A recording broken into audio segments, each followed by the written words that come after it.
probably question. Yes, because that's the only time we kept hearing sirens.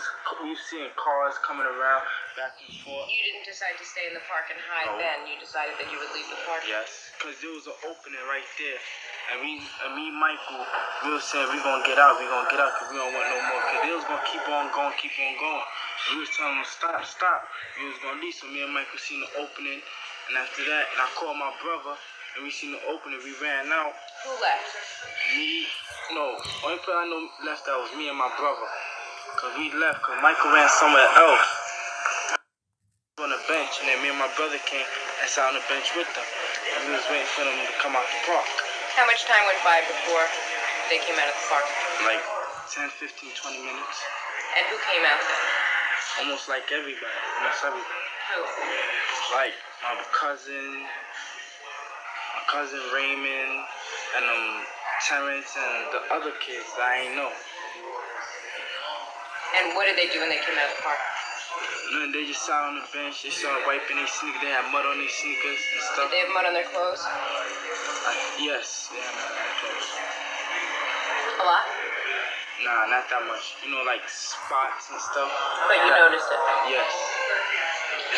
Did you smoke any crack before you went to the park?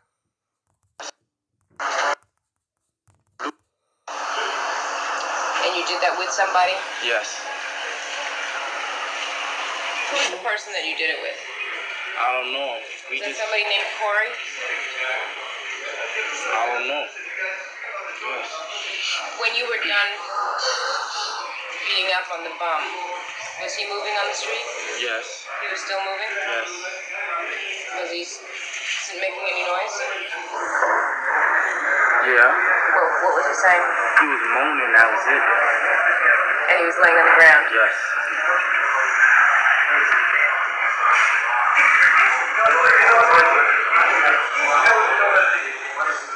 Jamal, I'm going to ask you one more time, and I just want to make sure that we have your story exactly right, because we have it on film, and this is going to be it, okay? Okay.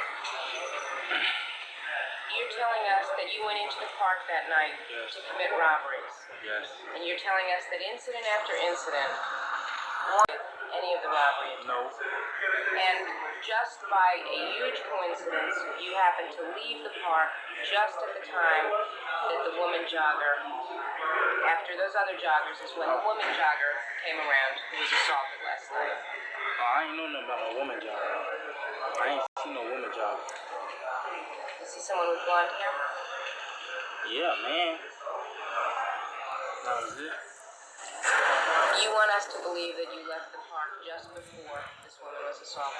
Is that what you're saying? There wasn't no, I ain't seen no woman.